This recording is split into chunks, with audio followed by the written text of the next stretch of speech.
दोस्तों, money for all channel में आप लोगों का एक बार फिर से स्वागत है।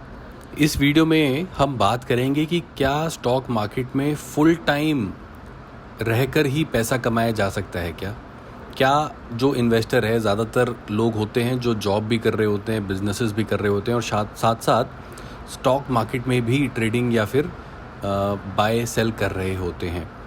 तो किस तरीके से स्टॉक मार्केट में इन्वेस्ट करना चाहिए? क्या केवल वही आदमी जो 100% डेडिकेटेड है स्टॉक मार्केट को लेके, यानी कि वो बाज़ार के अप्स एंड मूव्स को बहुत क्लोजली मॉनिटर करके अपने डिसीजन ले रहा है और एंट्री एग्जिट की टाइमिंग को बहुत ही क्रूशली एग्जीक्यूट भी कर रहा है, क्या केवल वही लोग मार्केट में पैसा कमा सकते हैं? कि क्या ऐसे लोग भी जो स्टॉक मार्केट को एक पार्ट टाइम की तरह देख रहे हैं, इनफैक्ट पार्ट टाइम तो छोड़िए, आधे एक घंटे के लिए देखते हैं और एक्सपेक्ट करते हैं कि 400-500% रिटर्न उनको मिल जाएं, तो क्या सही तरीका है स्टॉक मार्केट में इन्वेस्ट करेगा?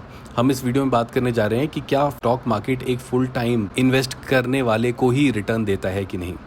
तो दोस्तों, सबसे पहले मैं आपको बताना चाहता हूँ कि स्टॉक मार्केट में बहुत सारे डायनामिक्स होते हैं। सबसे बड़ा डायनामिक्स तो होता है इमोशंस, जो उस कंपनी के सराउंडेड बनता है मार्केट में।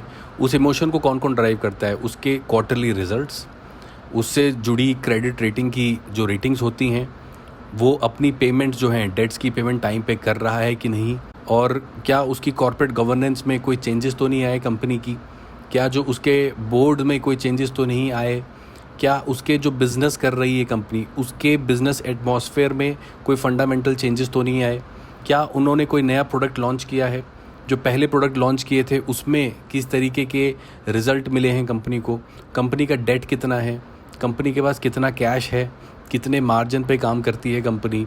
तो ये बहुत सारे सवाल हैं जो कि कंपनी के स्टॉक प्राइस को इम्पैक्ट करते रहते हैं। दूसरे, कंपनी का स्टॉक प्राइस भी इस चीज़ पे इम्पैक्ट करता है कि कितने लोग इंट्राडे ट्रेडिंग कर रहे हैं उस कंपनी में। इस चीज़ को भी बहुत ज़्यादा प्राइस किसी भी कंपनी का डिफाइन करते हैं कि उस कंपनी में इंट्राडे ट्रेडर्स का कितना रुझान है, क्योंकि इंट्राडे ट्रेडर्स सेल पोजीशन लगा के शुरू में, बाय पोजीशन दिन के एंड में भी लगाते हैं। अगर किसी कंपनी में कोई हल्की सी नेगेटिव खबर आती है और उस खबर का इम्पैक्ट लेट से 3% या 4% स्टॉक डिप्लीट होना हो सकता है, वो बढ़ के 10-15% तक जा सकता है, बिकॉज इंट्राडे ट्रेडर उस इमोशन का फ़ायदा लेकर पहले सेल कर देते हैं स्टॉक। उनके पास पोर्टफोलियो में होता भी नहीं, बट फिर भी उसको सेल करके बाद में बाय करते हैं। तो एक सेल का जो प्रेशर जनरेट होता है स्टॉक में, वो बहुत ज़्यादा होता है। तो ये तरीके के डायनामिक्स भी हैं। लोग ऑप्शन चेन को भी रीड करते हैं कि क्या किसी कंपनी के स्टॉक्स में डेरिवेटिव ट्रेडिंग भी होती है क्या, फ्यूचर एंड ऑप्शंस ट्रेडिंग भी होती है क्या, क्योंकि काफ़ी लोग अपनी कैश पोजीशन भी ऑप्शन चेन देख के बनाते हैं। तो ये सारी वेरिएबल्स हैं जो कि एक आम आदमी के लिए केवल पार्ट टाइम या फिर दूर से देखते रहना स्टॉक मार्केट को और कंपनी के प्राइस को देख के इन्वेस्ट कर देने में जो डिसीजन लिए जाते हैं कि यार पहले 1000 का था, अब 500 का हो गया, मैं ले लेता हूँ, सस्ता हो गया है। बट क्या वो 50, क्या वो 500 रुपये अब करंट सर्कमटेंसेस को अगर देखें मे बी जस्टिफाई कर रहे हो? अब वो कंपनी शायद 1000 की रही ही नहीं। फॉर एग्जांपल ADAG ग्रुप देख लीजिए। अब किसी को लगे यार ये कंपनी तो 2 साल पहले बहुत ज़्यादा महंगी हुआ करती थी, अब कौड़ियों के भाव पे ले लेता हूँ। तो उसके अराउंड बहुत सारे वेरिएबल हैं जो कि एक रिटेल इन्वेस्टर को ध्यान में रखने होते हैं। नॉर्मली रिटेल इन्वेस्टर इनको ध्यान में नहीं रखता।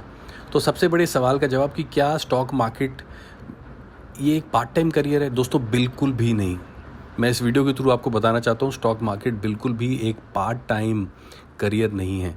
अगर आपके पास टाइम नहीं है कंपनीज़ को इवैल्यूएट करने का, इतने सारे मैंने आपको वेरिएबल गिना दिए पिछले 2 मिनट में, आपको भी लग रहा होगा कि इसमें से काफ़ी चीज़ें हैं जो मैं कभी भी नहीं देखता, बट ये सारी चीज़ें हैं जो आपकी कंपनी जो आपने खरीद रखी है उसके प्राइस को डिफ़ाइन करती हैं।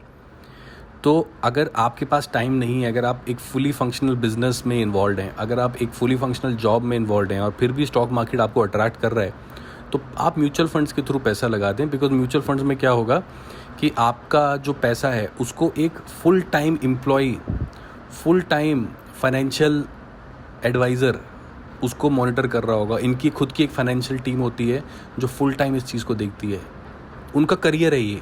और अगर स्टॉक मार्केट आपका करियर नहीं है, अगर एक फुल टाइम आपकी जगह नहीं है, या फिर आप एनालाइज करने का टाइम नहीं है आपके पास, तो आपको डायरेक्टली खुद पैसा नहीं लगाना चाहिए।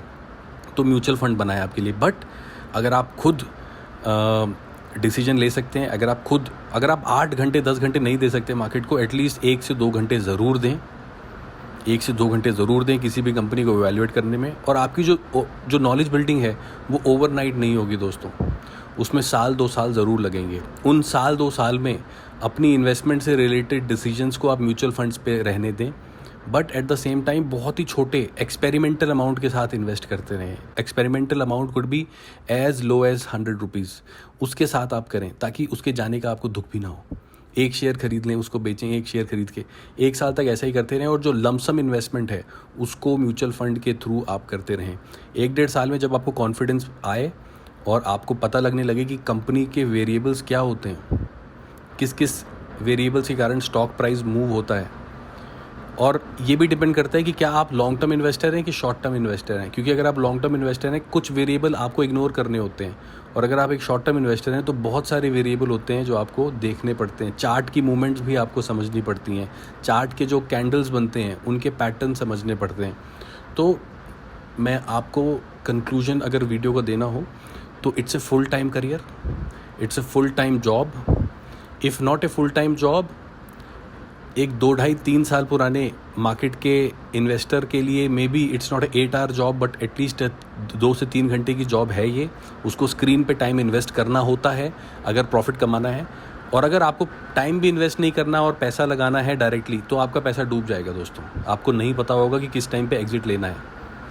बट अगर आप ये सब नहीं कर सकते हो तो आप म्यूचुअल फंड में ही इन्वेस्ट करें। तो आई होप आपको ये जो मैंने डिस्कशन करने की कोशिश करी आपके साथ कि क्या स्टॉक मार्केट एक फुल टाइम करियर है कि नहीं, आपको समझ में आई होगी मैं क्या बोलना चाह रहा हूँ। अगर इससे रिलेटेड और भी कुछ क्वेश्चंस हैं आपके दिमाग में तो प्लीज़ पोस्ट ज़रूर करें वीडियो के कमेंट बॉक्स में। तो इसी के साथ दोस्तों I will wind up the video. Thank you so much for watching.